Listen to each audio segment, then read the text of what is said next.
ज्ञान चैनल में आपका हार्दिक स्वागत अभिनंदन। हम पढ़ रहे हैं प्रश्न भाग 3 जो कक्षा 8 के लिए और आज हमारा अध्याय है नंबर 12 सुदामा चरित्र और इसके जो कवि हैं नरोत्तम दास। तो सबसे पहले हम नरोत्तम दास जी का जीवन परिचय देखते हैं और बाद में उसका रचित सुदामा चरित्र देखेंगे। तो सबसे पहले इनका जन्म देखते हैं। तो जन्म होता है उनका सन 1463 ईस्वी में। कहीं आपको समृद्धि मिलेगी जो इसमें स्तंभ जोड़ते जाते हैं तो क्या प्राप्त हो जाती है संक्रमण। तो ध्यान में रखना, ये मैंने सन की बताई है, कौन सी सन में होता है 1463 ईस्वी में। वैसे तो कई कवियों ने लेखकों ने इनका अलग अलग जन्म बताया है, ठीक है। आगे और ये जन्म होता कहाँ है, स्थान का नाम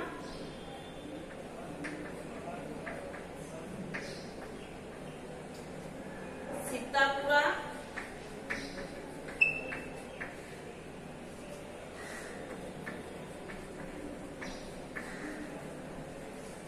जिले के वाड़ी नामक के कस्बे में इनका जन्म होता है।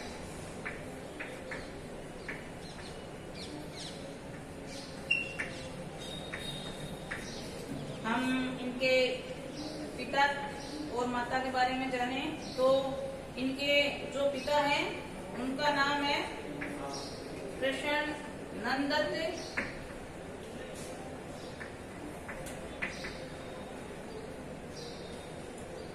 और एक माता है उनका नाम है नारायणी देवी। इनके जो पिता हैं वो रत्ना राजशाही के जो गोपालपुरा था वहाँ के शासक थे। और ये कहते हैं कि जो ये नरोत्तम दास थे वो शुरू से ही भक्ति में विश्वास करते थे, इसलिए इनके पिता की मृत्यु के बाद सारी संपत्ति अपने चचेरे भाइयों को देकर ये वृंदावन चले गए थे और वहीं उन्होंने कई प्रकार की रचनाएं की। आगे हम इनकी मुख्य रचनाएं देखें तो मुख्य रचनाओं में सबसे सुदामा चरित्र है।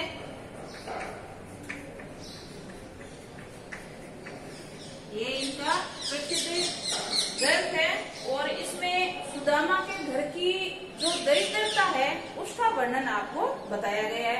बहुत ही अच्छा उसमें रोचक वर्णन दिया गया है। अन्य और ये जो सुदामा चरित्र है ये आपकी ब्रज भाषा में लिखा हुआ है, ब्रज भाषा में, ठीक है। वैसे लगभग उनके ब्रज भाषा के अंदर है, जैसे चरित्र ये भी इनकी मुख्य रचना है और एक विचार माला, ठीक है, ये इनकी मुख्य रचनाएं हैं। और इनकी मृत्यु के बारे में हम देखें तो निधन का जैसे जन्म के प्रांतीय उसी प्रकार निधन में बताई गई है। तो निधन सन 1610 ईस्वी के आसपास बताया गया, ठीक है। तो ये था हमारे सुदामा चरित्र के कवि नरोत्तम दास जी का जीवन परिचय। और अब हम इनकी जो कविता है सुदामा चरित्र उसका वर्णन करते हैं। इसमें आपको जो सुदामा जी थे उनकी स्थिति बहुत ही दरिद्र थी, मतलब गरीब थे। तो उनकी पत्नी उनको बार बार आग्रह करती है और ये कहती है कि आपका जो मित्र है कृष्ण वो इतना धनवान है, राजा है, तो आप उसके पास क्यों नहीं जाते और जाकर वहाँ से हमारे लिए कुछ धन लेकर आए। तो बार बार आग्रह करने के कारण जो नरोत्तम सुदामा जी हैं वो कृष्ण भगवान के यहाँ जाते हैं। तो वहाँ का वर्णन इसमें आपको दिया हुआ है। जाते हैं तो क्या क्या उनके साथ घटनाक्रम होती है, कैसे इनका स्वागत किया जाता है। और स्वागत करने के बाद जब वापिस अपने गांव की ओर लौटते हैं तो उनको भेंट स्वरूप कृष्ण जी की ओर से कुछ नहीं मिलता, तो वो किस प्रकार के उनके बारे में विचार करते हैं, ये सारी घटनाक्रम आज हम पढ़ेंगे। तो शुरू करते हैं आज का हमारा अध्याय सुदामा चरित्र का। तो ये मैंने आपको बताया वर्णन कहाँ का है। अब पत्नी के बार बार आग्रह करने के कारण वो सुदामा जी के मतलब सुदामा जी द्वारिका मतलब कृष्ण भगवान के यहाँ पहुंच गए हैं। और जैसे ही वो द्वारिका जाते हैं तो द्वारपाल उनको रोक लेता है। तो इसका वर्णन यहाँ से वर्णन आपके शुरू होता है। शीश पगा ने जगा तन पे प्रभु, जाने ओ आई बसे कहीं ग्रामा। ये द्वारपाल है, वो द्वारपाल के पास जाता है। वो द्वारपाल से कहता है कि मुझे मेरे मित्र से मिलना है। तो द्वारपाल को पूछता है कौन आपका मित्र, तो वो नाम बताता है कि श्री कृष्ण मेरा मित्र है। तो द्वारपाल को इस बात का विश्वास नहीं होता, क्योंकि तो सुदामा है। उसकी स्थिति देखकर नहीं लग रहा था उसको कि हो सकता है ये जो हमारे कृष्ण भगवान है उसके मित्र रहे होंगे। इसलिए द्वारपाल श्री कृष्ण भगवान के सामने जो सुदामा जी आए हैं उनका वर्णन करके उनको बता रहे हैं कि एक द्वार पर ऐसा एक दुर्बल ब्राह्मण आया है जिसके शीश पगा ने जगा तन पे, ना तो शीश पर पगड़ी है और ना ही शरीर पर कपड़ा है। ठीक है, शीश पगा ने जगा तन पे प्रभु, जाने ओ आई बसे कहीं ग्रामा। पता नहीं कौन से गांव से ऐसा एक गरीब ब्राह्मण आया है जिसके शीश पर पगड़ी नहीं है और शरीर पर कपड़ा नहीं है। धोती फटी सी लट्टी दुपट्टी अरुपाय उपाय नहीं समा, और ये उसकी धोती है वो फटी हुई है और शरीर पर एक गमछा डला हुआ है, लट्टी दुपट्टी।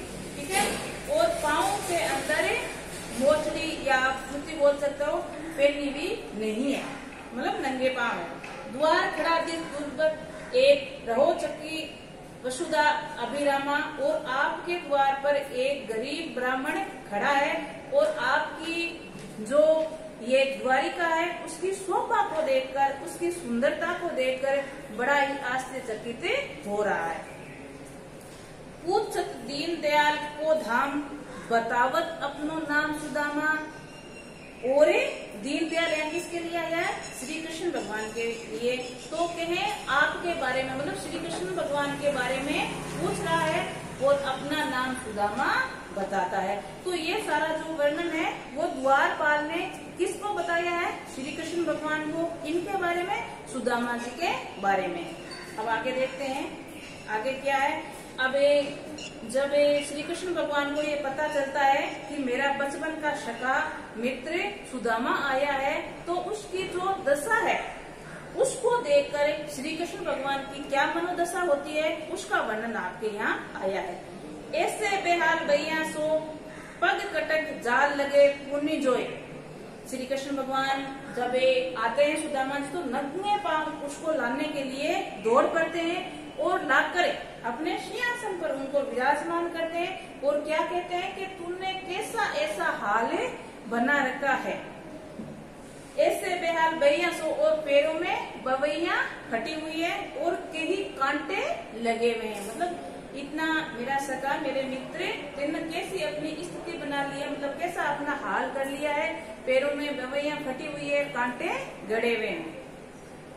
हाय दुख पायो सका तू आए इतने दिन ने खोए, के मेरे सका मेरे मित्र तूने इतना कष्ट क्यों सहा, इतने दिन कहाँ था, पहले मेरे पास क्यों नहीं आ गया। कितने दिन खोए, मतलब इतने दिन तूने क्यों खराब कर दिए, क्यों नष्ट कर दिए, पहले मेरे पास तू क्यों नहीं आ गया था।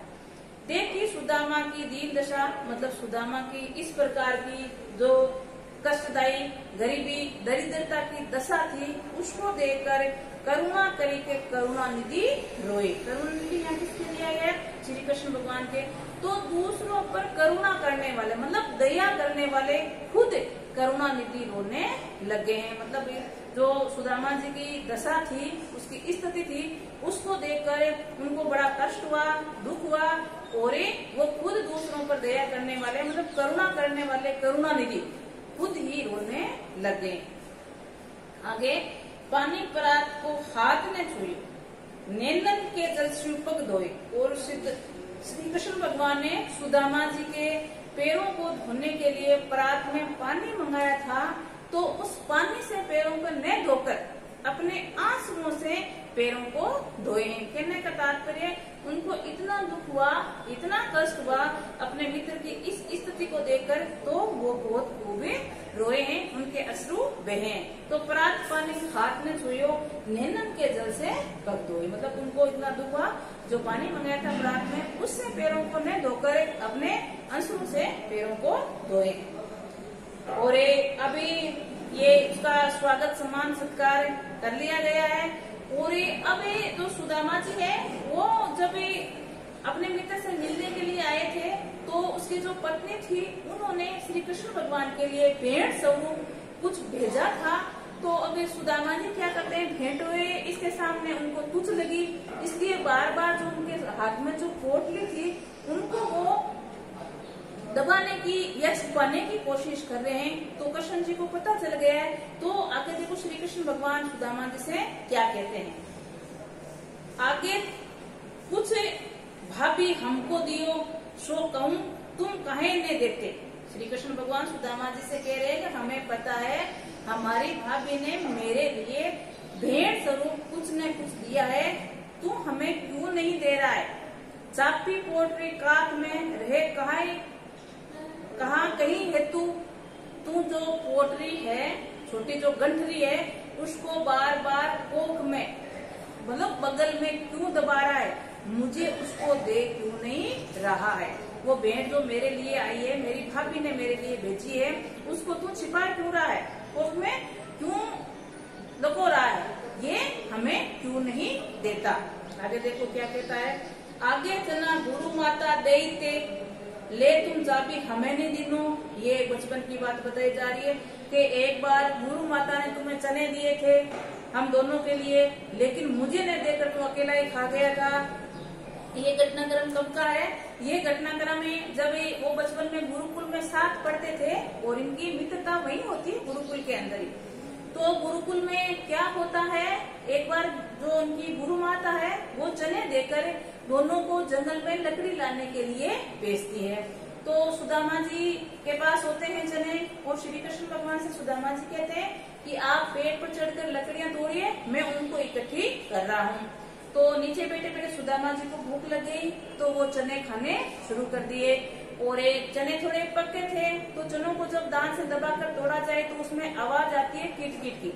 तो सुदामा जी जैसे नीचे बैठे चने खा रहे थे, तो श्री कृष्ण भगवान को ऊपर ये किट किट की आवाज आने लगी। तो श्री कृष्ण भगवान ने सुदामा जी से पूछा कि सुदामा जी ये किट किट की सुदामा आवाज कहाँ से आ रही है। तो सुदामा क्या कहता है श्री कृष्ण भगवान से कि मेरे ठंड के कारण दांत किटकिटा रहे हैं। तुम्हें संदेह क्यों हो रहा है, क्यों ठंड ज्यादा है, इसलिए मेरे दांत किटकिटा रहे हैं और मैं कुछ नहीं कर रहा हूँ। ये घटनाक्रम था जो अभी याद कौन कर रहे हैं, श्री कृष्ण भगवान। और सुदामा जी से कह रहा है कि तू मुझे पता है, तूने भी एक बार गुरु माता ने चने दिए थे, वो मुझे खाने के लिए नहीं दिए थे, तू अकेला ही चबा कर खा गया था।